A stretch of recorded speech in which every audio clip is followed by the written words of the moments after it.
and thank you for tuning in to the Portland State University Studio MFA Remote Artist Talks series. This series is sponsored by generous contributions from the Wingate Foundation and the DePriest Professorship Fund by the Harold and Arlene Schnitzer Care Foundation. We would like to start this event by acknowledging that Portland State University rests on the traditional village sites of the Multnomah, Cathlamet, Clackamas, bands of the Chinook, Tualatin, Kalapuya, Molalla, and many other tribes who made their homes along the Columbia River. Multnomah is a band of Chinooks that lived in this area. We thank the descendants of these tribes for being the original stewards and protectors of these lands since time immemorial.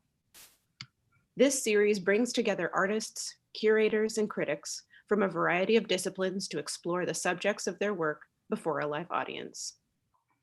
All of our lectures for winter term are being held remotely and live streamed through our PSU YouTube channel. Please follow our Instagram account at PSU Studio MFA to learn more about artist talks in the future. At the end of this morning's presentation, we'll be having a Q&A with Julie and the MFA cohort, and we will also be fielding questions through the live stream chat. Today, I have the pleasure of introducing Julie Green. Julie Green, born in Yokosuka, Japan, wanted to be a stewardess until age 4, but became a painter instead. Green received a BFA and MFA from the University of Kansas. Now a professor of art at Oregon State University, Green lives with husband and artist Clay Lohmann and their small cat, Minnie. Since 2000, Green spends half of the studio year illustrating final meal requests on death row inmates in an ongoing project called The Last Supper. 800 kiln-fired plates are on view at Bellevue Arts Museum through September 2021. Fashion Plate 2017, personal and women's narratives provide balance to The Last Supper. Another series, First Meal, a collaboration with Exonerees and the Center on Wrongful Convictions, depicts the first meal eaten following release from a wrongful conviction. UPFOR Gallery's exhibition of First Meal and Fashion Plate received the Presents Booth Award at the Armory Show in 2020. Green's work has been featured in the New York Times, the Los Angeles Times, Rolling Stone, a Whole Foods mini documentary, National Public Radio, and Ceramics Monthly. A recipient of the Joan Mitchell Foundation Grant for Painters and Sculptors and the Hallie Ford Foundation Fellowship, Green has had 42 solo exhibitions in the US and abroad, including the Block Museum, Hunter Museum of American Art, and University of Liverpool Art Museum. Collections include the Library of Congress, Spencer Museum of Art, Fidelity Investments, Athena Art Finance, and private collections worldwide. Thank you so much for speaking with us today, Julie.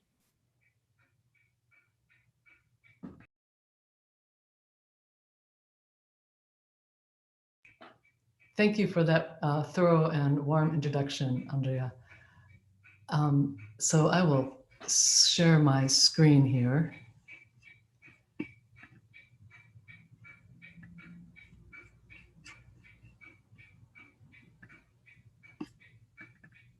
There. Are you all seeing the screen? Okay.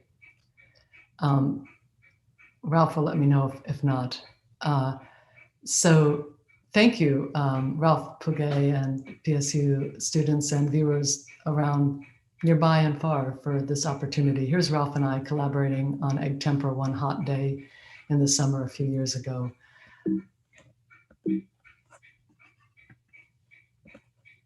I hope to answer the question that I am interested in when I meet writers and composers and artists. I wonder why people make the work they make.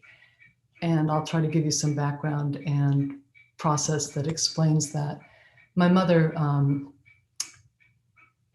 is handy, and so is a lot of jackets to this day. Mom's 85. But here, Mom, age 8 to 12, this was in the faculty show. I did a piece called By Jane. And these are outfits that my mother made for a rather homely doll that's about 8 inches, not 8 feet, 8 inches tall. And these are tiny with scraps of fabric left over. This is, imagine, during the Depression. And so scraps of wool and linen and things. And Mom designed these and made them for this doll, all these outfits. And they're quite spectacular. And this is Clay Lohmann shortly after we met. Clay's my husband. I'm half of an art couple. And here's a piece by Clay.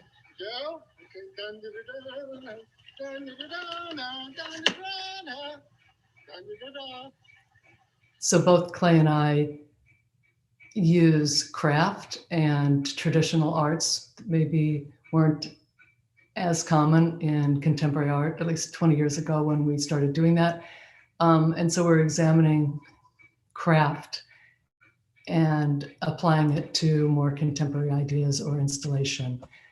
As mentioned, I'm a professor of art at Oregon State.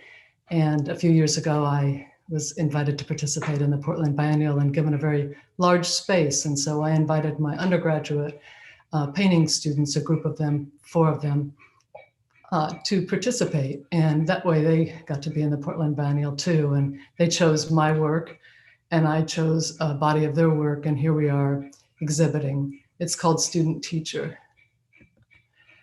And one of the joys of teaching at, I guess I was gonna say at the university, but I think any teaching is, well, I hope that my students learn as much from me as I from them.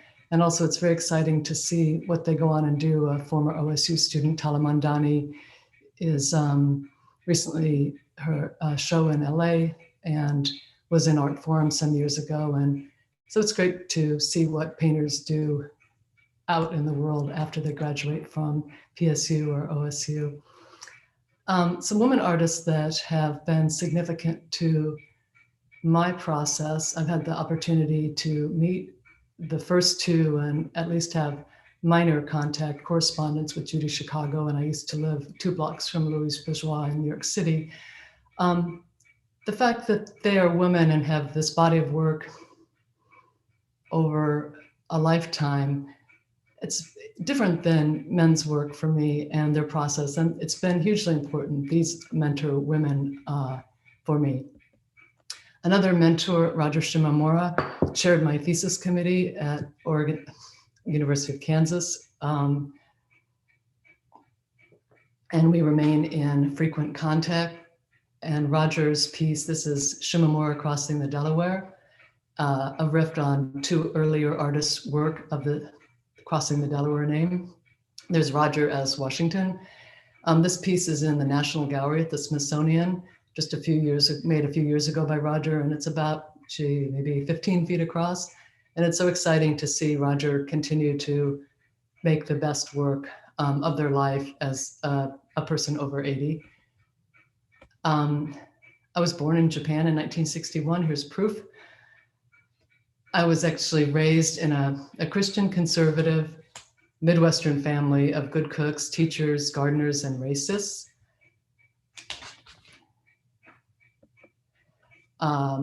This shows a little bit about my political background. I was hoping that Nixon would win in 1972, according to my diary. And blue and white, let's see, I grew up with blue and white ceramics in the home. And this is a bell that I painted, maybe I was 8 or 10. So those blue and white ceramic ties run deep. I studied design at the University of Kansas, and but then went back there to study an MFA after living in Japan and working in New York and doing some different things. Food is a common theme in my work. I was a vegetarian at the time. This is called red meat. And another small painting, this is only about 12 inches high, Faith, Hope, and Karma at the Jet Lag Lounge. I worked as a teaching assistant in grad school, and then sometimes also worked part-time at a bar in Lawrence, Kansas called the Jet Lag Lounge. It was a sports bar, which, if you know me, isn't my roots. And mostly men, factory workers, dancers. And that's me on the right with my Converse high top legs. But one Sunday night, it was noteworthy. It was 6 o'clock. I was opening the bar.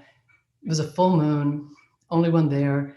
And a woman came in named Faith. I know all the customers. And a few minutes later, a woman came in named Hope. And a while later, about 7 o'clock, Karma came in, and we were the only ones in the bar. And I realized that I was at the Jet Lag Lounge with Faith, Hope, and Karma. And I felt that that should be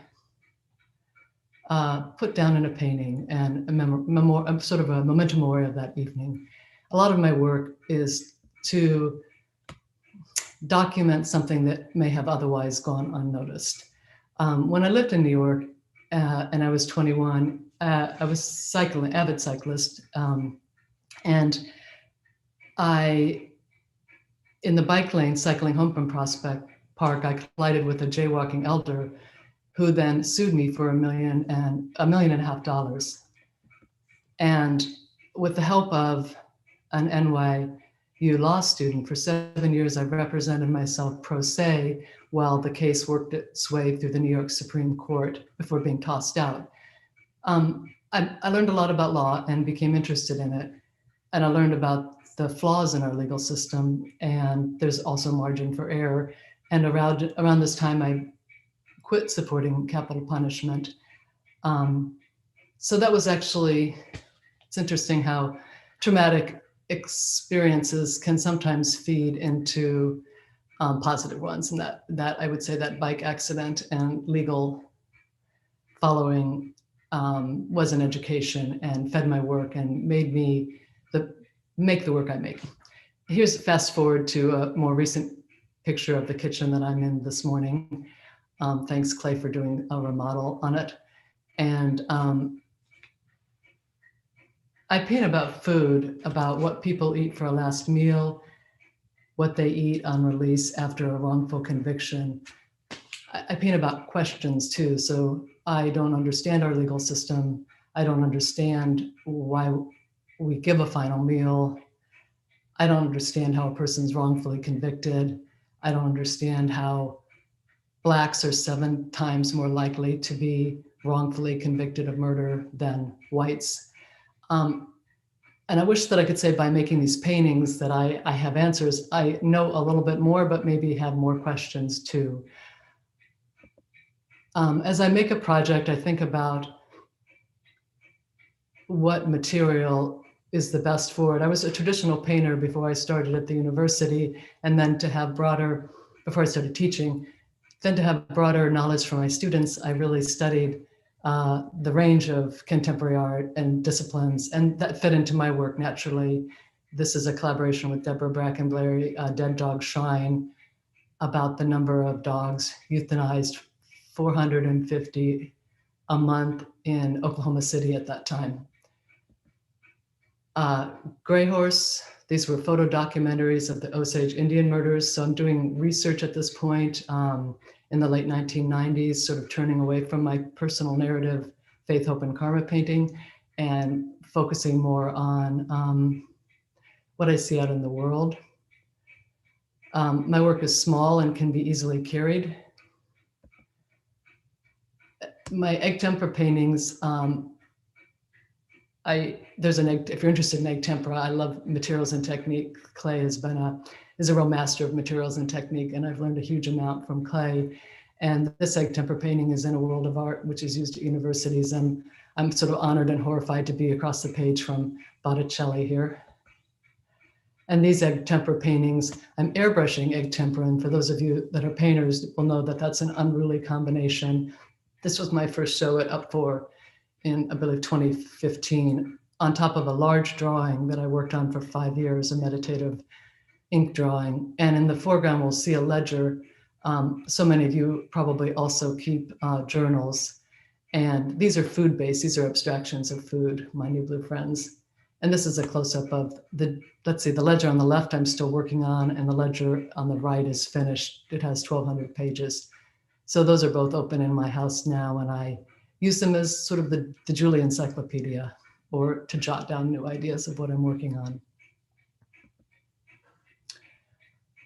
I'm not sure of the size of your screen, but I'll be quiet for a minute and hope that you can see this and read this newspaper clipping.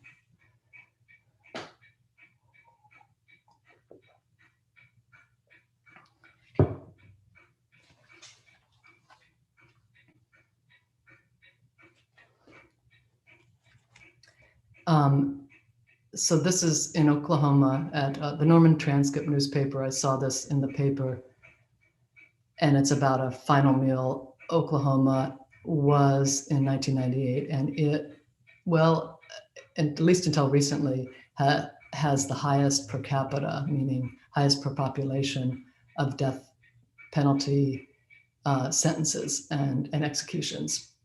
And so this was in the paper that this person's face made these expressions while they were being executed, and then wrapped it up with a final meal of, he asked for a final meal of 3 fried chicken thighs, 10 or 15 shrimp, etc. I didn't know that we had a system of capital punishment until reading that. I didn't know that we had a system of final meals, excuse me, for capital punishment. I knew we had capital punishment, and it was one of my concerns, like global warming and climate change, hunger, all those things that we're concerned about, and maybe don't know what we can do. But somehow when I read that final meal in the newspaper, I thought, it humanized death row for me, I was interested in why we would give a meal to somebody before executing them and what the tradition was. And so I researched it. And I'll introduce you to the Last Supper series by reading a few menus. So these are ceramic plates that have been kiln-fired after being painted with cobalt blue.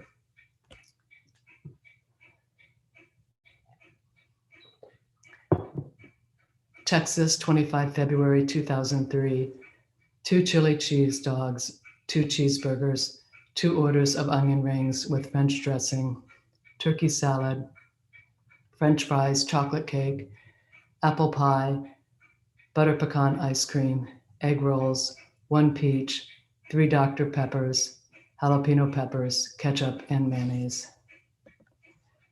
Texas, 14 January 2003, none. Texas, 30 January 2019. No selection allowed in Texas now. Served standard prison meal of the day. Georgia, 29 April 2009. Steak, fried chicken breast, baked potato, salad, garlic bread, a pint of butter pecan ice cream, half of a pecan pie, and soda. This brain-damaged inmate did not understand the concept of execution and was saving half the pie to enjoy after the execution. Indiana, 14 March 2001. German ravioli and chicken dumplings prepared by mother and dietary staff. Mississippi, 23 July 1947. Fried chicken and watermelon. 2 meals served on that day, 2 boys aged 15 and 16 who were then executed by an electric chair that traveled from town to town. And this request for cigarettes would have been denied. I wrote a list about the Last Supper since to talk about a project in a few minutes that you have been working on for 22 years, one must prioritize. So this is the Last Supper list, and I think it covers some of the things I think about. 6 tacos, 6 glazed donuts, and a cherry Coke. Why 6? I have almost no guilt in my life. There are a few exceptions. Sometimes when painting fresh fruit or a nice dessert, I start to crave the food I am painting. There hasn't been an execution in a few weeks. The numbers are way down. I remind myself this is good news. I don't want to find new meals. I'm looking for something I don't want to find. Nothing is harder to paint than blue macaroni and cheese. Nothing is more pleasant to paint than an apple. Is it wrong to enjoy the act of painting a final meal? Blue pigment on white ceramics is beloved all over the world. We find it everywhere. In Japan, inmates are not informed in advance of execution day. On the morning of their execution, they are given a sweet bean cake. This is the sign. They are walked over a river of stones. Only half of the US states have had an execution in the past 10 years. Oklahoma used to allow $20 on restaurant meals. It has been lowered to $15. For the Last Supper, the rule is no redo after firing, which means in 950 painted plates to date, there is one very bad Polish sausage. What does it mean to receive recognition for a project based on the suffering of others? Mom used to support capital punishment. Now she doesn't. If you can change your mom, you can change the world. A volunteer who helped install 500 plates at the Arts Center in Corvallis told me when they started unpacking and saw all these images of food, all blue on white plates, they thought, this gal is really in a rut. A poet asked if I got tired of painting lumpy blue food. No, I don't. A recent, hasn't been fired. I was working on this a month or two ago. In the Trump administration, it was hard to get information, and you might have heard there were a lot of federal executions this year. And so when I didn't get the information of the meal, I just copied the email from the Bureau of Prisons, and that will be fired like that. That will be the plate instead of the image of food. Another one that hasn't been fired, I've just made. Did you know that Cherry Coke can looked like that in 1996? I have a background in graphic design, and so when I'm painting well, that was actually a 2003 meal. They changed the Coke can in 2004. I'll Google and research what Cherry Coke looked like in the year of, and also what kind of ice cream was available in that state, for, I can't think of an ice cream flavor, for a certain ice cream, and then try to be authentic with that. And just an aside for the visual artist, you can all have a bathtub studio, photo studio, if you have northern light. It really actually is a great place to control lighting and reflection for small shiny objects. As I mentioned, like the mint chip that Timothy McVeigh ordered would have been Haagen-Dazs available in Terre Haute, Indiana. So on the right, we see other artists, another one, Celia Shapiro. A number of artists have worked on final meals. I didn't know it when I started, but there have been a number of others doing work on this project. A bit about my process. So if I'm painting a final meal today, I would go in and see if there's been an execution since the last time. And then I would look up that final meal or contact the prison. And then I used to paint from memory. This, like Faith Open Karma, was from memory. But when you start to get into kinds of seafood or steak, photographic references, I decided I wanted more realism. And so I will look up images and piece it together on my phone. And then I look at that as a reference as I'm painting. And in my basement, thanks to Vivian across the street, who goes to secondhand stores and gets white plates for me for years and years, I'll choose a plate according to the meal. This is what mineral paint looks like. Thanks for the chocolates, Daniel. And Tony Aycock fired the first 500 plates. This is a piece of Tony's on the left, a more traditional application of mineral paint. I'm a wild mineral painter. And Sandy Hopman now fires my plates, and Sandy's doing a technique where she scratches into the ceramics. And I thought that was such a great graphic. And I started wiping out and I'm using actually hand lotion and not a traditional medium. And speaking of, when you do a project for a long time, sometimes it allows you to explore the medium more deeply. And so I do things like use 7-Up as a medium. Once it's been fired, it's archival. We're not going to put them through the dishwasher, but they're archival. But also even like, how do you illustrate cottage cheese? And I just realized this year, like, I could do a cottage. I don't have to do a lumpy pile of cheese. I could make a cottage, and I could write in the roof cottage cheese. And I don't have to paint like chicken livers. I could get a good looking rooster and I could write liver on it. And so I'm learning how to paint all these years. And this is a byproduct of that rubber stamping. This is a Last Supper handkerchief where I wipe the letters clean on the handkerchief. The plates in storage before a show, they're all with their plate hangers on and ready to go alphabetically by state and chronologically within the state. And a monumental task to install. As mentioned in the introduction, I've been surprised and honored by the interest in my work, and was in the New York Times, which is my newspaper. And on the bottom right, there's a image. I was invited to be on the Cold Bail Report. My students were very excited about it. I had serious reservations, but I bought an Armani jacket and I went through media training. You can't wear stripes on TV and things like that. It causes weird pixelation.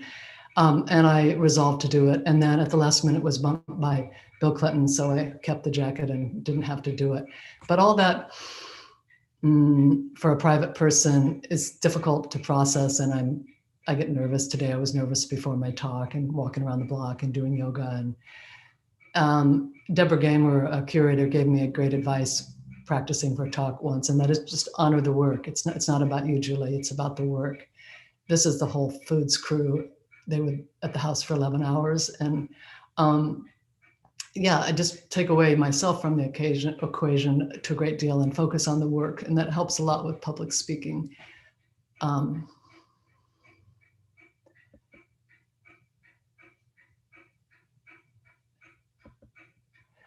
So Roger Shimomura asked if I ever worked in a series, and that was just sort of like a Pandora's box question. After that, I have really not done anything but work in a series. So thanks, Roger. I think the passage of time and loss is in most of my work. My grandmother's clock is going to ring in a minute. You may hear that. It's the only music in the house is that ticking clock. So The Last Supper, there's 900 plates. I started in 2000 with the painting of it. A first meal, which I'll talk about in a minute, is large and 3 by 4 feet, large for me. And then Fashion Plate. And these I think of as ongoing projects. Here's the bell.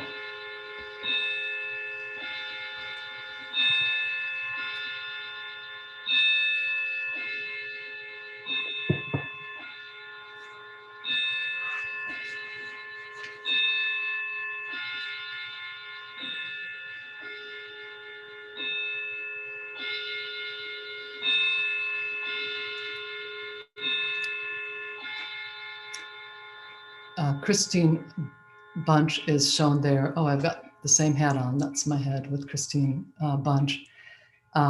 Christine Bunch was wrongfully accused of murdering their son and spent years in prison before being exonerated, thanks to the work of the Center of Wrongful Convictions at Northwestern. And it's actually not, there's a number of women who have been exonerated for wrongfully accused of murdering their children. It's another thread besides Blacks being more likely to be wrongfully accused. Christine Bunch was the first exoneree that I spoke to, thinking about a first meal on release. What did they have and what was that experience like, leaving prison food and going out with their family and attorneys and having a meal on the outside? It's a project that I'd been thinking of for years, actually, after my colleague Jim Foltz mentioned it. And Christine wrote that it was exciting but very scary. It was just unreal, a moment snatched out of time, like a dream that I expected someone to snatch.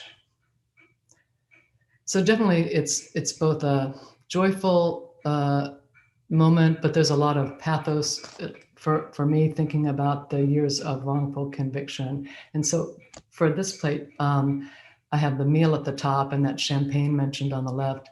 And then I chose a historical Victorian pattern to include. And my OSU students were very excited to see that it was in Rolling Stone. Another meal at Denny's. So sometimes these restaurants, I think, are close to the prison, and that is part of open 24 hours. This exoneree mentioned wanting both wanting dinner and breakfast, so probably why Denny's was chosen. It's important to me that the exonerees' story is heard as authentically as possible. And in some cases, I have become friends with on either through social media or in real life, in this case with Julie Rhea. I brought Julie blueberries, which are Julie's favorite fruit, from our Oregon garden to Colorado about 1.5 years ago, and that was really amazing. And another early first meal for Jason Strong. So on the right, we see the interview form that I collaborated with the Center on Wrongful Convictions to ask the questions, and then on the left, the painting. And Jason spoke of not eating an orange, a favorite fruit, for 7 years, and on release being served an orange and holding it for a long time. So in the lower left of your screen, you might be able to see a hand with an orange. And I thought, how do you depict absence? How do you depict loss? I've been thinking that ever since. I'm not sure. But anything else, the most important question turns out for me in the painting of these, well, actually there's a bunch of important information like the person's name and what they ate, but a critical question is the anything else you want us to know. Those were the answers that gave real insight into the experience of leaving prison on a wrongful conviction and going out into the world. And it was actually reminded me, and maybe why I thought to ask it, when I was in New York, I would see Spalding Gray performances, and Spalding Gray spoke of having an interview with a German woman, and it was kind of flat. So one of the performances Spalding Gray did was to just have an audience member come up and have a conversation, and sort of magic would sometimes happen. And no magic happened, and it was the end of the sitting with the German woman, and Spalding Gray said, "Is there anything else you want us to know?" And the woman turned to the audience and said, "Yes." To the woman in the audience, "It's not your fault if it rains at a picnic." And that was rather profound to me, almost life-changing. And so I think that if you're ever in the opportunity to do a interview form, I encourage you to think about the anything else category. And a few of these first meals are, this is again the anything else category. Thank God I'm home. So this was a meal at Mother's house. And that turns into the title of the piece, and it's incorporated into the Tyvek painting. And I thought, yeah, thank God you're home. Some of the content of this, I'm struck by that line of, truth is stranger than fiction. Golden Corral. So this exoneree had catfish at Golden Corral, and the motto for Golden Corral is "Everyone deserves a good meal." And that seemed so appropriate for someone leaving prison after a wrongful conviction. Burger Downtown. Sometimes I'm interviewing the inmates a decade or two after their first meal, so they're not going to remember the restaurant or the specifics perhaps. And that was the case here. I just envisioned a great big fabric burger, and that's what I made with the Chicago skyline behind it. Because The Last Supper is very uniform, blue and white, ceramics, illustrating it. While I vary the plates, it's pretty tight visually. And so for First Meal and Fashion Plate series, I cut loose a lot and much more mixed media. And I don't try to make these a tight series for First Meal. I actually aim for variety. I read what they wrote, and I try to channel that and the spirit of the piece. And on this one,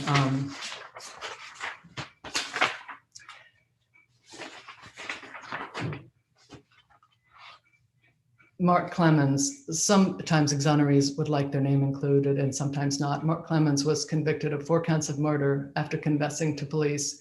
But in 2009, documents showed that details in confessions did not match the crime. 16 at the time, Mark Clemens was tortured into making this confession. So these days, Clemens is an activist working on prison reform. The glow-in-the-dark, I use glow-in-the-dark paint and on all of these too. And it shows the Chicago skyline, and it also is rubber stamped this information that former police commander John Burge served 4 years in federal prison for perjury and torture. So all of the first meals have embedded information. They're also signed with a fingerprint on the bottom right. Here's Burger Vega's fiance. I have a fascination with fingerprints, and a few years ago, painted them for a while as just because I could. I actually, with my graphic design background, I could make a page look just like a police. If you ever need a police record of fingerprints, talk to me. It was one of those, because the content of some of my projects are so heavy, I find to have work that is illustrative and not heavy is a good balance sometimes. But all the fingerprints I was finding were men. So I also Googled fingerprints of famous women and got nearly the same search result about 5 years ago. It's gotten a little bit better, but it wasn't until the 121st place that Rosa Parks' fingerprints showed up. And so I did a call for women's fingerprints, and I asked writers and painters to please send me their fingerprints and I didn't include the name in case I did a really good job and it was too authentic. And then I include those as a back stamp on the fashion plate series, as well as including them in the lower right on all paintings. And so the fashion plate series is a balance to the weight of the Last Supper and First Meal. Most of those narratives, certainly the Last Supper, are men, because men are who are on death row in our country.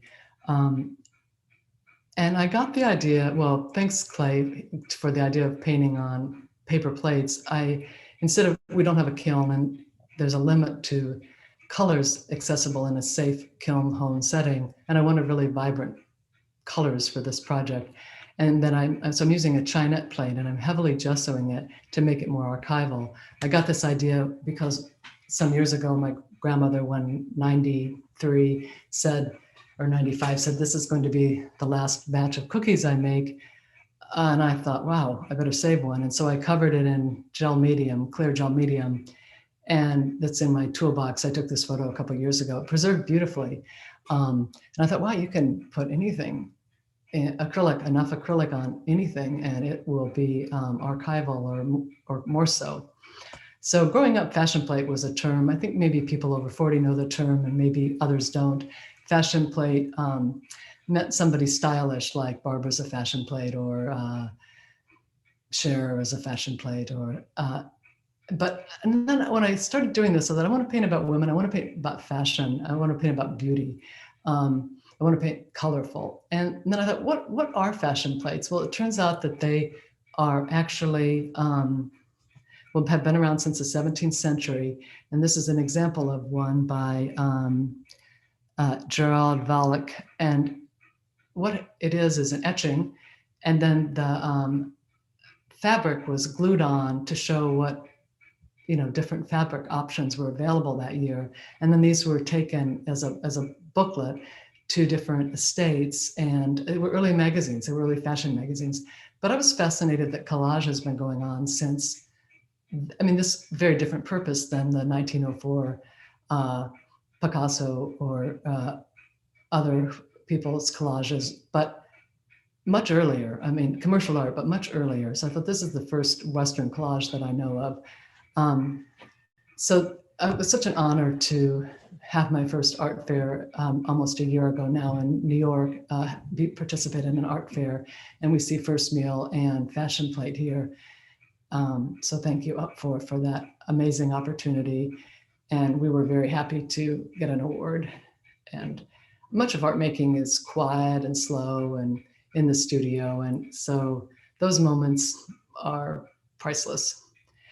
So in the fashion plate, again, the glow in the dark, sometimes it'll have information, but they glow all night long. I have a few in the house, and it's actually great to see them on the wall as you go through the house at night. And this is a typical setup where I've taken in this case, a ship, but then there's a little tiny version of me wearing a wrong outfit. It was about a micro mini wrong outfit thing.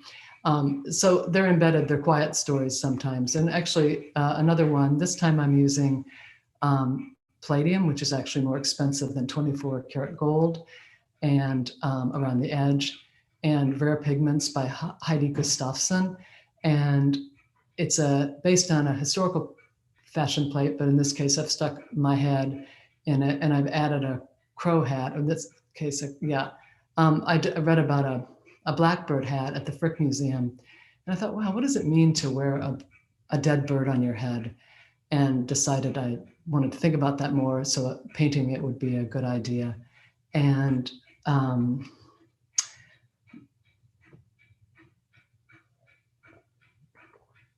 one of my jobs when I moved to New York after undergrad was I was a waitress or a food server a drink server at the Lone Star Cafe in New York, and met some amazing musicians. And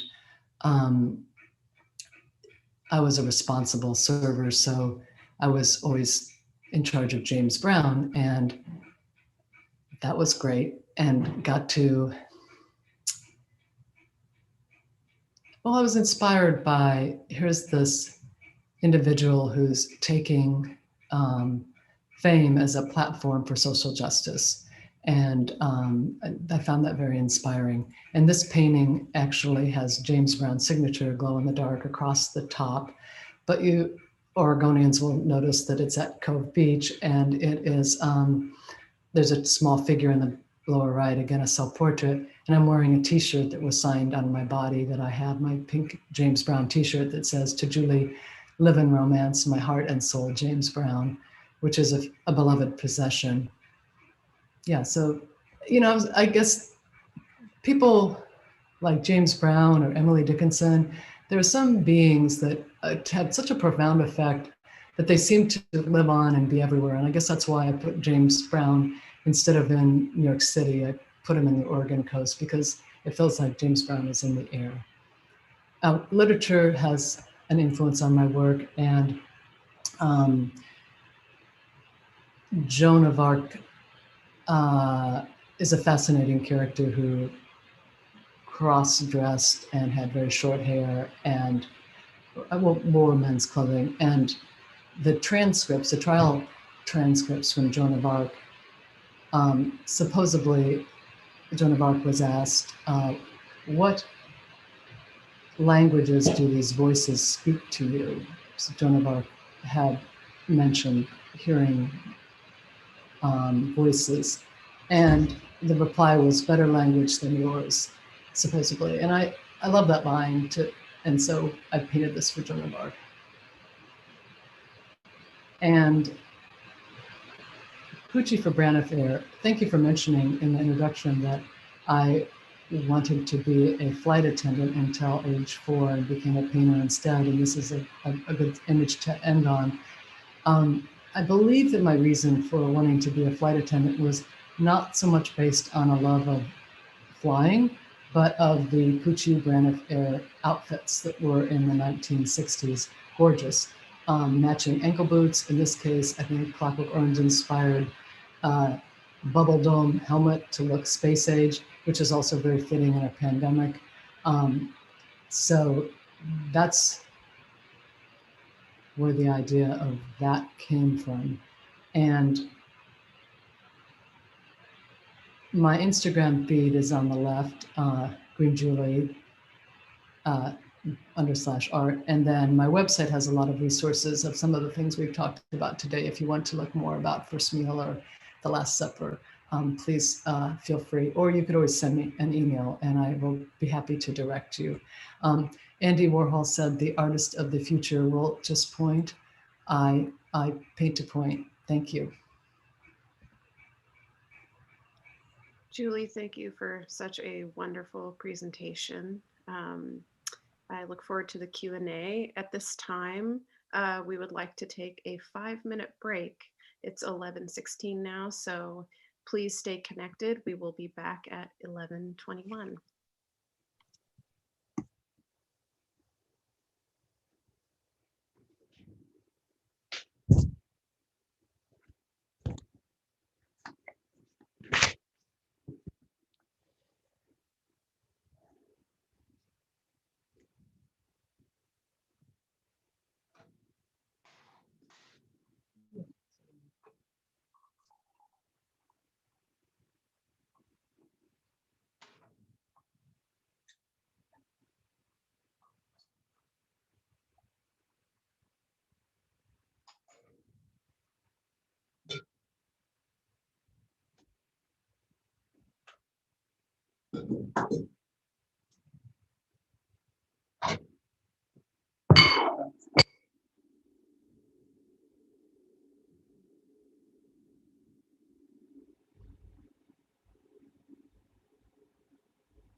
Yeah.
Julie, thank you so much for a wonderful talk.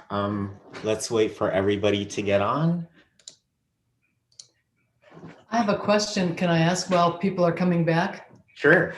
I wondered if, because you're probably looking at different size screens, I wondered if the text that I used for titles was helpful, distracting, or both to have that information. What did you guys think? Helpful. I thought it was Very helpful. Great. Because I think visually, like background, it may be prettier without text, but thank you. I think I'll keep doing it. There are several questions in the YouTube chat. One of them is from Robin Wise, and I'll go through them throughout the conversations that we have. I want to also give the opportunity for students to ask questions. But Robin Wise asks, do you reflect upon your 25-year-old sugar cookie differently after having spent so much time creating these plates? And I'm thinking maybe they're thinking of the Last Supper plates. Robin is, do I reflect differently? You know, no, I'd say the same, which is it's a symbolic cookie. And I think that the last meal requests and the first meal choices are symbolic too, perhaps of food that we had growing up, comfort foods, something dear, a memory. So it was already precious and it remains precious. The good question though, thanks. It's in my toolbox. It's amazingly tough. I could throw it across the room, but I'm not going to.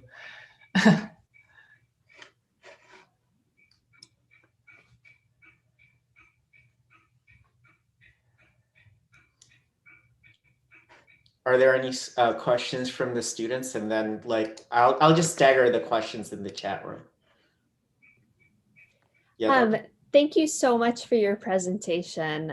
It's such an incredible project that you've undertaken. And I was curious as to, I guess I mean, even reading the stories and reading The Last Supper is like, it feels very emotional.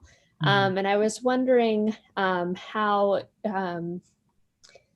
you process that, and if the First Supper is almost a bit of an antidote or a positive reflection of, the much heavier, of course, Last Supper project? Mhm. Yeah, I think of if it's not, you can go through the website and you can flip through and read the final meal menus. I think I'll add a document that just has all of them there, just the text, whenever I show the plates, because you really can't see what the food is. It's more emotional or a different feeling to read the meals. That's why I chose to in the talk, to read or see the meals. But I think of that list of meals that I've collected from newspapers and the Department of Prisons. It's sort of the saddest poem in the world. It's numbing, and there is a weight to it. And when it helps to do that project for half the year and do other things. Like first meal was, I'll leave that in a second, but other projects tend to be lighter. And so then I'm like, okay, get your head around it. You're going back to the Last Supper. And it definitely, the first week or two back into it, I'm heavy-hearted.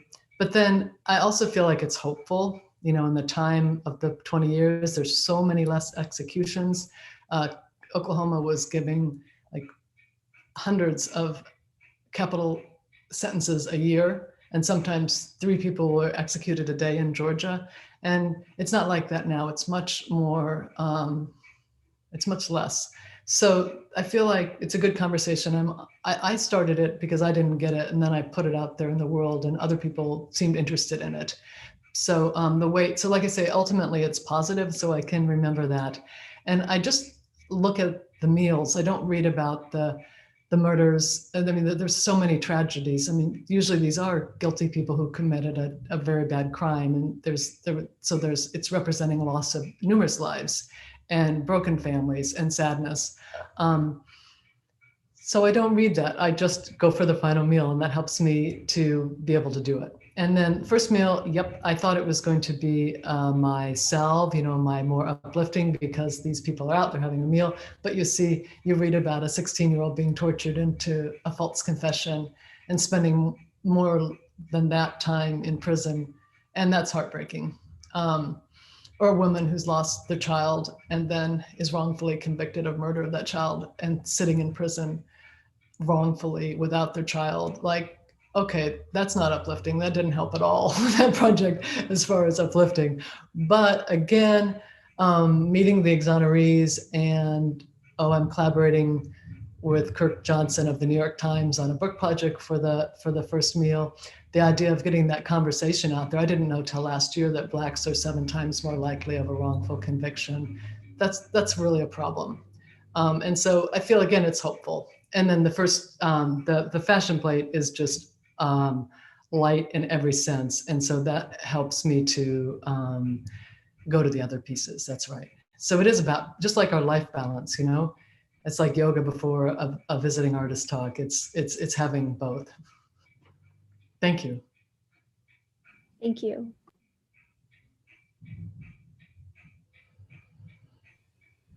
Hi, I was curious if you used ceramics maybe as a grad student, or maybe sometimes before your work on the last meal projects. And I guess I'm curious about coming from a painting background to use the ceramics as another focal material. Yeah. Are you a painter?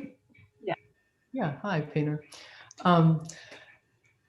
I have no ceramic background, and I'm still a art brut ceramicist. I don't work on the wheel. I took a ceramics class as a grad student, or maybe before, after grad school. I didn't want to do it at the university. I did it at the Arts Center in Lawrence, Kansas, and they kept putting my hand builds with the kids rack. I was delighted. That was fine. So ceramics, I grew up with a real love of the ceramics in my home because we had lived in Japan. We had some Japanese ceramic objects. And then when I lived in Japan as an adult, and I think it's interesting in Asia how revered ceramics is. And in our country, bronze sculpture and oil painting are important, but ceramics have not had a long revered high art history. And that's attractive to me. I'm for the underdog. And actually, it's been working with Sandy Hopman, who fires my plates now, we're laying them flat. And so I'm painting like an oil painter. I'm just applying the paint. China painters never do that. It's thin coats, like I showed the traditional one of Tony Aycock. And it's beautifully painted, many firings. But me, I'm like pouring the paint on, and we're going to fire it flat, and I'm scraping into it, and I'm making my own mediums, and I wonder what's going to happen. And I do tests, and surprisingly, they turn out, I mean, you put something in fire and it fuses basically. It vitrifies at 1400 degrees. And so I'm going at it like an oil painter. And so I really consider myself an oil painter. I was pleased to be in Ceramics Monthly. That was the first, but I'm sure I raised a lot of eyebrows by the ceramicists, and rightly so, because I'm a painter who happens to be using ceramics as a substrate. Yeah. And I didn't like blue and white, except on ceramics, which is funny. Growing up, it was my least favorite color. I wore no blue. I was anti-blue because everybody loved blue and I wanted other colors to be out there. But now I like blue a little, a lot. Other questions?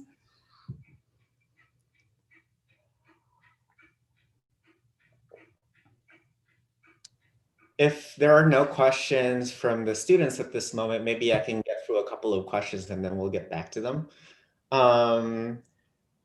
Lorenzo Triburgo, hi Lorenzo, asks, how does it feel to make paintings knowing that people are alive as different from those who have been executed, murdered by the state? Hi Lorenzo, hello New York, nice to have you with us. If you don't know Lorenzo Triburgo's work, please check it out, everybody. Lorenzo's an amazing artist. Yeah, different. It feels different. I was aware when I started The Last Supper that these people couldn't see the work that I was making about their meal, couldn't have an opinion, couldn't weigh in. As the project grew and became known, as The Last Supper became known, I was told by exonerees that they knew, people in prison know of that project, which is interesting. And so maybe they know that they're going to get a plate painted. And even a recent execution mentions in the last words, this is a federal execution, that we're not getting information from our government, but that the person executed actually said in their last meal, I want you to know I didn't get my cherry donut. And so I did a plate saying that. So then with the first meals, that's why it's been really important to me to ask that question about anything else you want us to know. And then I'm in contact with them. I forgot to mention a really important part of first meal is those paintings are for sale and in collections. And when they're sold, a percentage of the sale goes to the Center on Wrongful Convictions or the Innocent Project, whoever helped with the release. And also I give an honorarium to the exoneree and a print of their painting. And so it's been really important to me. How does it feel? I feel cautious and careful. I really want to honor the spirit of their experience. And I ask if they want their name included. Most of the time they do, sometimes they don't. And if they don't, I don't include any information that could lead to like, oh, and I wouldn't include like a nautical image because they'd been in the Navy, and I wouldn't mention the state that they were in. So a complete understanding of privacy issues. I mean, the passage, thinking of time. And so that's why like I give an honorarium, because I'm taking 5 minutes of their time, and they've already given so much time to this situation by default. And so, yeah, cautious, and it's been humbling to see what a lot of the exonerees do with their life now, that they're teachers and activists, and that they're not angry. I'm angry about the situation of exoneration, and the ones that I've met, I seem to, I mean, I'm sure they have moments, but I've been really impressed with how they have processed it. Yeah. Thanks, Lorenzo. I have a question that follows up with that, and then maybe I'll go into Kelly O'Brien's question. You kind of like talked about, I started thinking about ethics in relation to what you were discussing earlier about making work around the suffering of others. Mhm. And artists generally are empathetic, but often in some cases, like there are times when they're thinking about their own experiences of empathy and expressing that, as opposed to thinking about well, how somebody's trauma, or like somebody who's going through trauma might experience. Like in the case of Dana Schutz in relation to Emmett Till, for example. I guess I'm thinking about how do you think about ethics in relation to making work about the suffering of others? Yeah, I mean, again, cautious and with the right spirit. Like I really reflect about my motivation of any artwork that I do. I'm not a particularly commercially driven artist to spend so much time on a project that, isn't commercial. So I feel like if my intention is pure, then, and I'm cautious, that's good formula. I mean, it is, once I remember years ago at a lecture at the University of Kansas, good questions. And then somebody said, basically about the Last Supper, somebody will do anything for $1. He wasn't a question, it was a statement. They stood up and said that to me. And I thought, huh. I mean, like being a painter on social political work is about as smart as being a poet for the money. Like it doesn't, there's other things, graphic design, I could have, that would make more sense if I was, so I just think it goes back to intention and motivation. And if I keep that, and I do check in on that and go like, how are you feeling? How are you doing? How is this coming across to the viewer? What's their read? What's your intention? I can just think I'm a person who at the end of the day, I start my day reading the Daily Stoic, which is a PDF. It's great. Today was about anxiousness, which is great. I was like, oh, I'm anxious and I get to read about anxiousness. It's called the Daily Stoic. And then I kind of end the day looking back going, how'd that go? And, what did you do well and what needs improvement? And so I actually, if I'm painting in Last Supper that day, that will come up and I'll think about it daily. So I just think that check-in is helpful. Thank you. Kelly O'Brien asks, the last meal plates are all monochrome, while the first meal pieces have multiple colors. Is this intentional? Sure. Part of it's, I like beauty. I wanted the Last Supper, you to walk in and just be, monochrome can be really powerful. And I think white on blue is just a stunning ceramics combination. So you walk in and go, oh, that's pretty. And then you find out what it is. So I like that idea of, having beauty and then hitting you over the head with the content. But then those are meant to be shown together as a group. And so I think that there's power in a more airtight presentation. First meal is shown in a group too when it's exhibited, but then because they go out into the world and live in somebody's dining room, they're individual as all people are. But also like if it was at Northwestern University where maybe I see a photo of that individual leaving Northwestern University, the school color's purple. So that might have purple in the piece. So I actually choose, or I look up the exoneree and see what they're wearing and think, oh, they might like floral print, or they were in the Navy. And so a blue and white nautical plate. So I do a little, I think I wouldn't be a bad private eye as a part-time job. I'm a little interested in research like that and putting things together. And also knowing I might be wrong, like they might hate purple, but I tried. So yeah, I think first meal should be monochrome, and it is. And sorry, the Last Supper should be monochrome, in my opinion, both conceptually and visually. And then first meal is wide open. And part of it is just, I'm a colorist at heart. And so I have this backlog of color that needs to come out. And it does in those first meal and fashion plate. You have a lot of fans in the chat room, Julie. Oh, well, thanks, Rolf. Here's some sentiments of praise, and then we'll get back to the students. Asha Miranda says, thank you for everything else category is prompt. That resonates. Johnny Beaver says, I just wanted to thank you for the fashion plate series, as it files such a fine example of what painting can be and can do. It's a powerful tool for me as both an artist and now arts teacher. Lorenzo Triburga says, thank you so much for sharing all of this. Johnny says, hey, everyone, miss the studios and crew up there. Hi, Johnny. Mila Oliveira says, I deeply appreciate the integration of interests and curiosities into your work. Such a great example on how to manage pleasure and seriousness in play, moving ideas forward. Oh, thanks. Thanks for reading those. That great group of friends and out there. Andrea? Yes. I was curious about three things.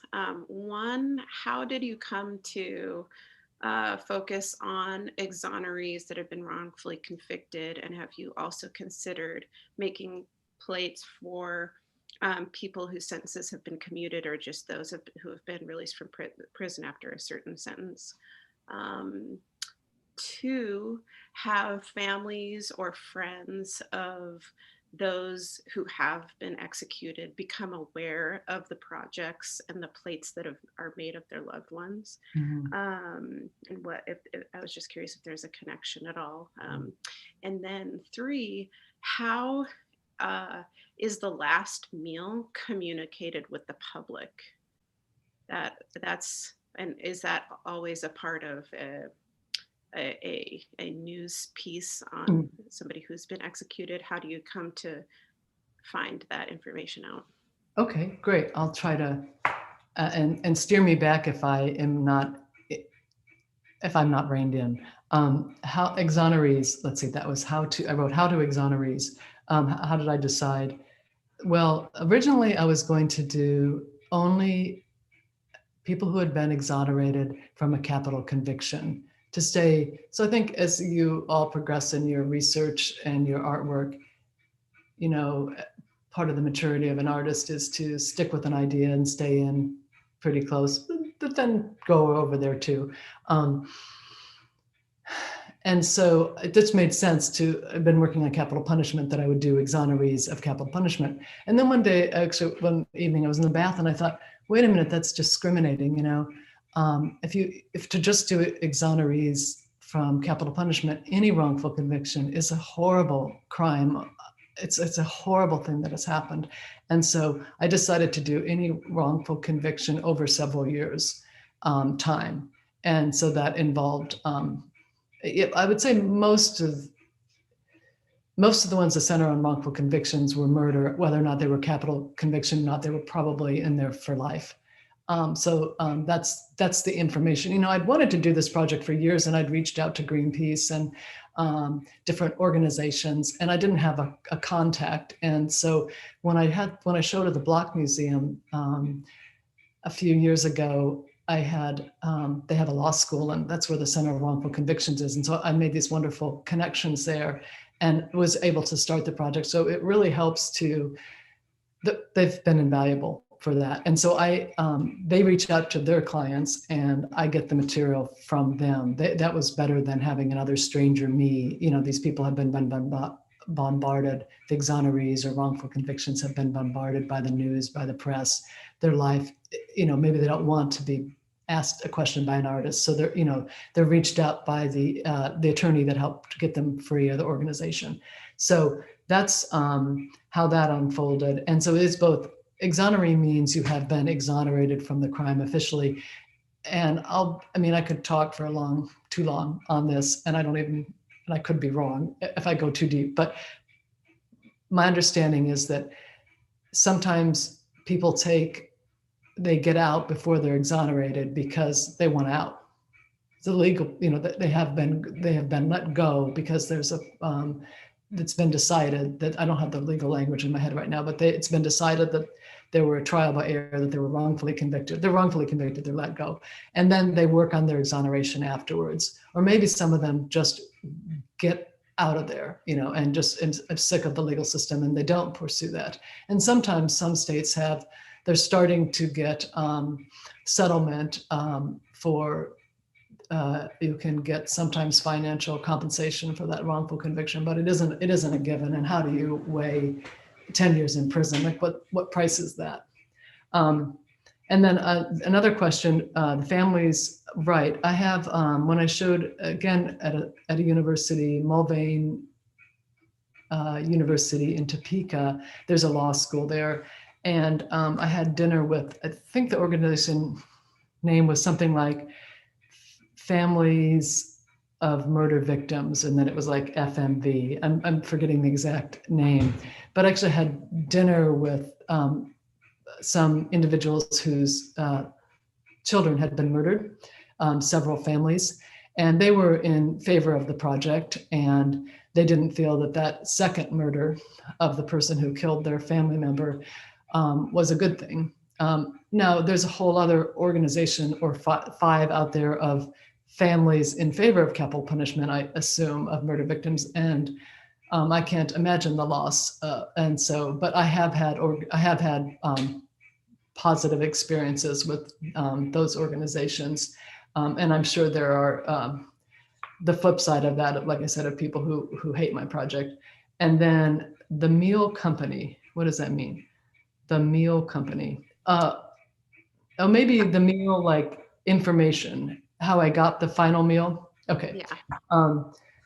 So when I began the project, I called the prisons. That's so I read that, I saw that newspaper clipping, and I thought, what? I'm having tea and toast. It's morning in Oklahoma. I'm like, what's going on in Oklahoma today? Like, there's an execution, and they gave them something to eat. And so a great thing about being a university student or faculty is, well, it's public information anyway. Everybody can, but I think it moves things along. And so I called the prison. Back then it was phone calls. Called the prison, called the newspaper, and I said, "This is Julie Green. I'm a professor at the time, the University of Oklahoma, and I am doing research on capital punishment, and I saw a final meal, and I wonder why this is in the paper."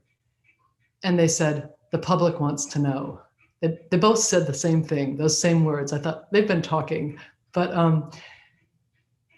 so it was in the newspaper in Oklahoma when I got the hard copy newspaper, and that's how I accessed it. And when I came out here to Oregon, I decided, I'll make this a national project.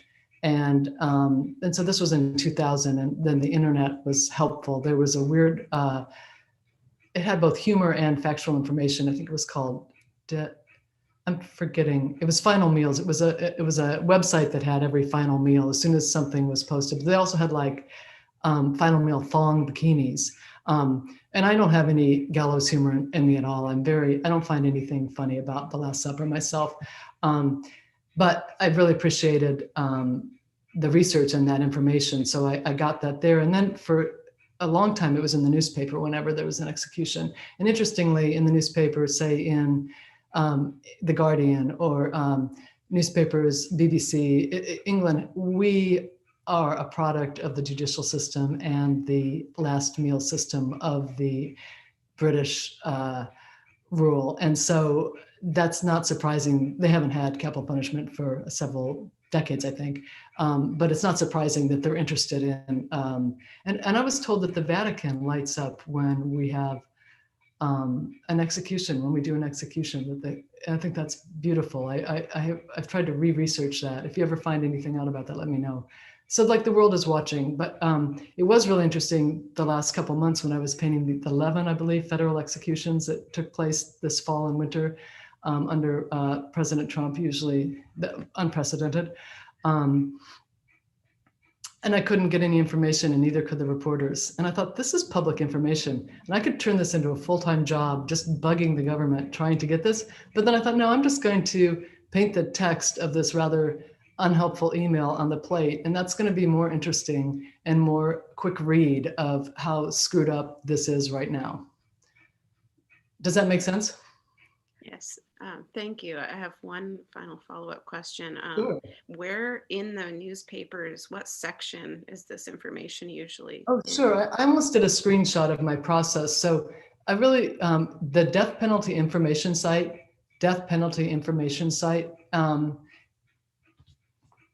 DPIC. is the best resource I know of listing when there's an execution, and they update it like within 24 hours. And so I go there, and then I see that John Smith was executed last night in Alabama, for example. I'm making this up. And so I Google John Smith final meal. And I Google that, and I see usually, at least an Alabama newspaper will show a story on that, like the clipping that I showed you from Oklahoma. But in the last 4 years, it's been a lot harder to find. And often it's the BBC, not Alabama, that has included that information, which is interesting. And in the case of Texas, it's not getting leaked at all. They don't get a final meal. They're served the standard prison meal since 2011.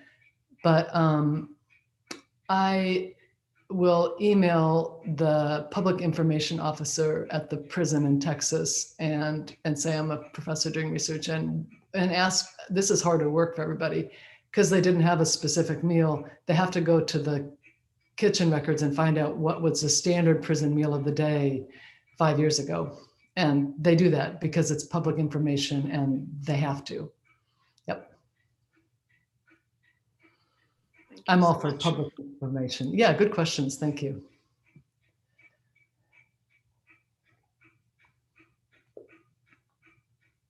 Are there any other questions?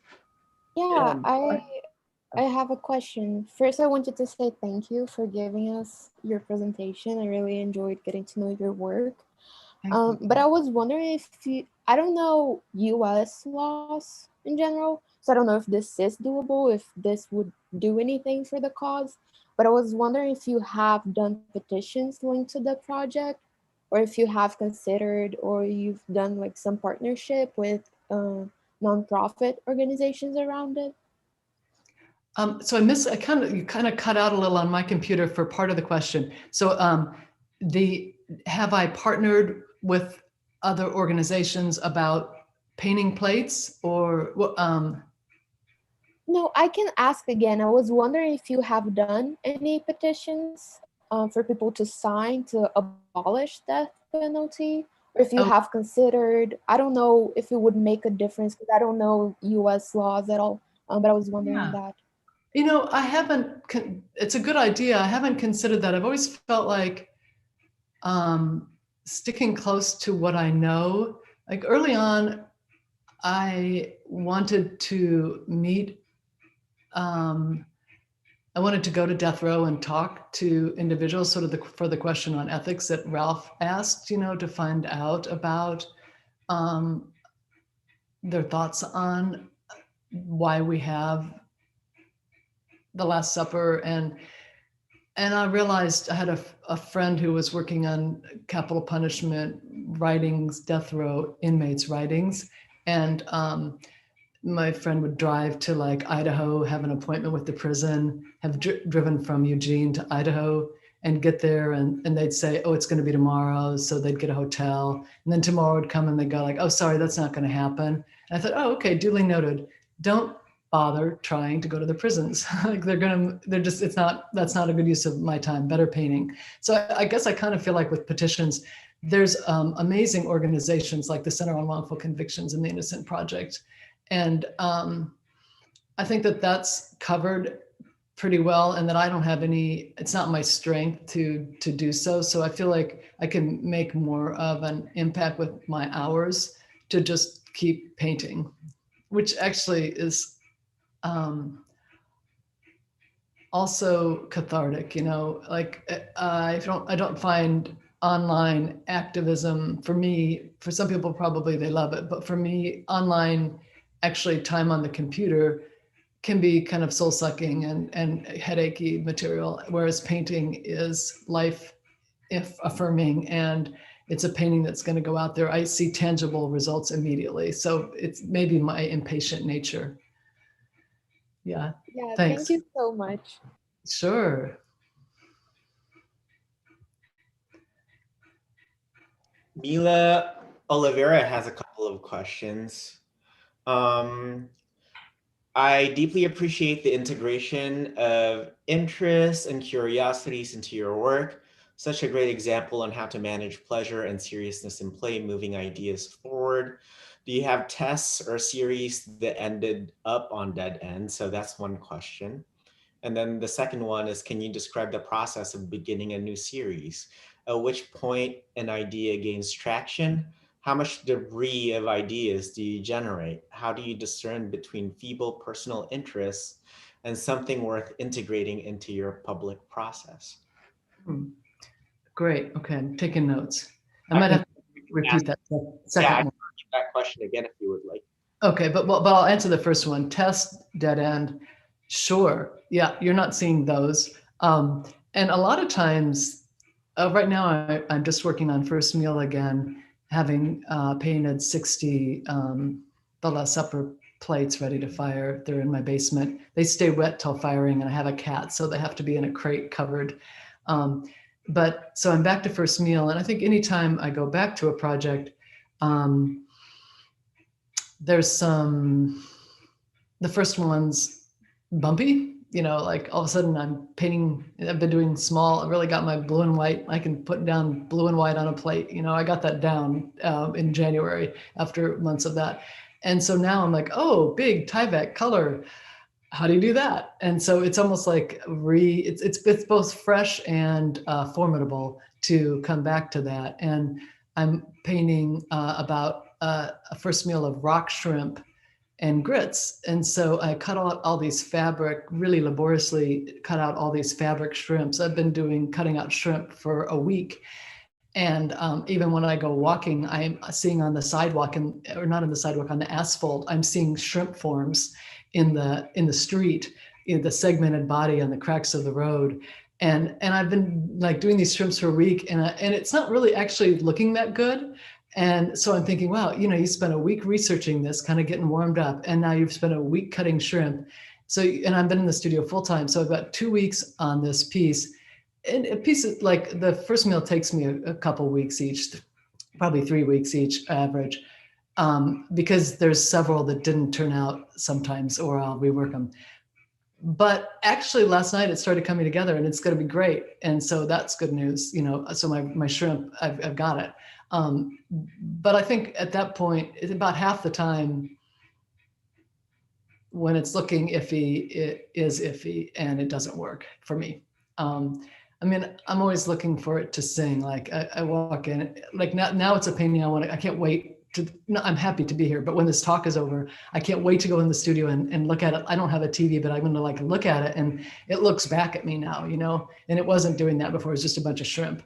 The goat help, but I'll tell you later. So that's it. Yeah, lots of mistakes. And then tell me that second question again, Ralph, please. Sure. So can you describe the process of beginning a new series, at which point an idea gains traction? How much debris of ideas do you generate? How do you discern between feeble personal interests and something worth integrating into your public process? Okay. Well, I don't think there's any debris. I think it's all, even though I did say I hit some dead ends, I needed to do that. Like that's just, you don't get it all the time in anything. And those ledgers are really important to me. So I work out a lot of ideas and compositions first there with the ledger. And this turns into this beautiful book that I can go back and use. So that doesn't feel like debris to me. It feels like fodder more. And then I don't think any idea. I remember meeting Theo Downs Le Guin at Ben Buswell's exhibition at UPFOR, and Theo had seen the Last Supper series, and actually maybe had just read about it in the New York Times. And Theo said, "What's your next big idea?" And I'm just meeting this person who's a gallery director, and it's an opening, and I never really have meaningful conversations at openings, and I'm usually nervous around gallery directors, but whatever. Theo's an unusual, special person, and I just answered really frankly, like and I said, "It doesn't work that way. Like, what's your next big idea?" I'm like, it was a little idea, and it's just it was a little idea that I worked on for a long time, and now it's a big project. But I don't go around myself. Maybe it's different for different artists. And Ralph, I'd be interested in, and all the artists listening, maybe it's different for you, but for me, I'm no big idea. I'm a little idea, and no idea is too little. In fact, what's that like dumb Frank? Let me think. Life's simple pleasures are the best. There's some like Van Camp Pork and Beans song from my childhood, an ad about life's simple pleasures are the best. And I've actually felt like with art that the simple littlest things, like enjoying a meal with my grandmother and that sugar cookie, then inspired my interest or connection with a bigger project or problem. So really small stuff. And it is important to me, Mila, that the art, originally as a young artist, I did it for myself only. And I didn't really care I wasn't going to write artist statements, and I didn't really care what the viewer thought. I was almost like, I grew up around, corncob art in Iowa, and I thought, this is, I'm going to do what I'm going to do. And at some point, maybe interest in graphic design and research in the bigger world, I did start caring about the viewer. And I also wanted the viewer to be the Pizza Hut delivery guy who doesn't have a background in art, who makes a comment on the painting on the wall. I'm like, oh, that's a good day. That's actually maybe more important, or having a conversation about contemporary art with my grandmother is more important to me than most people, maybe many artists. That, yeah. I answered maybe that question and 9 others there. No, so Julie, it's noon now, but I want to take time to, you're providing us with a lot of good wisdom and insight. And so I want to take time to just get through a couple of questions from the chat room. Of course, and I'll try to not ramble. So Eleanor asks, I'm wondering, you talked about the skill of getting out of your own way in both making and looking at the work. I wonder if this is easier during the pandemic. Thank you so much. Hi, Eleanor. That's from Eleanor, did you say? Yeah, Eleanor Erskine. Hi, Eleanor. Out of my own way. Less for me than most people, because I'm a real homebody. And I live in Corvallis. There's not when I lived in New York, it was easy to be caught up in working all the time because it's so expensive to be in New York. And then if I did have free time, maybe I wanted to go to the opera. And, so in Corvallis, there's no opera tonight, in a pandemic or not. My life is the same sort of everywhere anyway. I have the same routine. So actually, while I'm a little stir crazy and I miss the world, I suppose in many ways the pandemic has affected me less than most people, because I have such a deep studio practice. I feel like my life, as much as schedule allows, is sort of an artist residency. Has always been.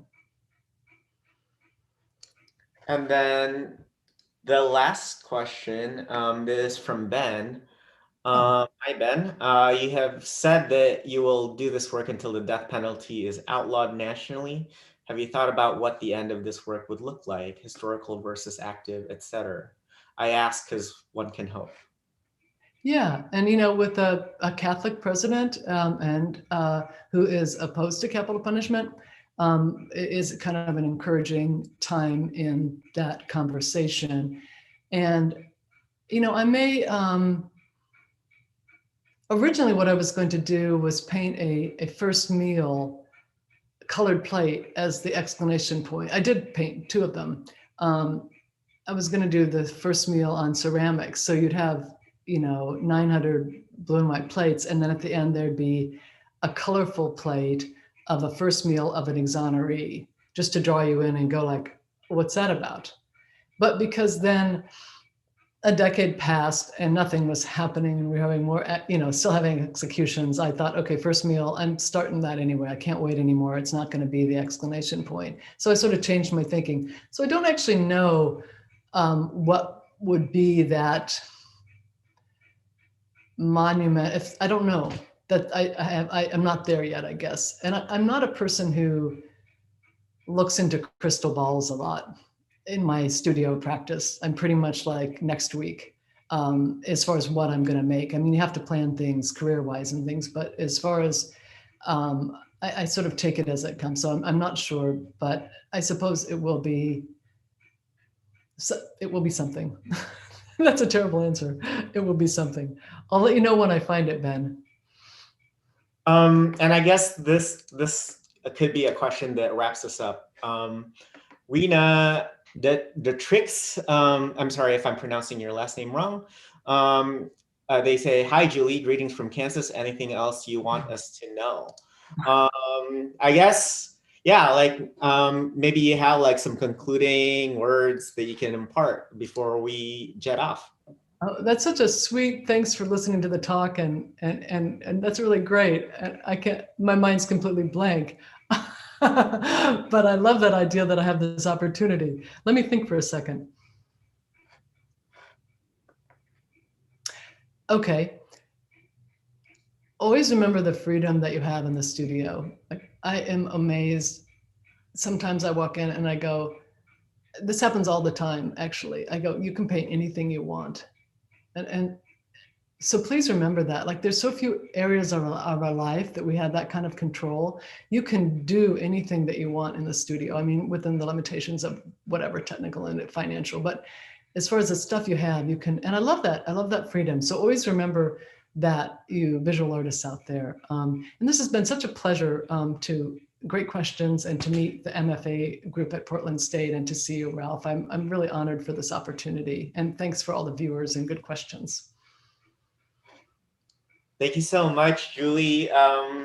Thank you for the wonderful talk and being in conversation with us.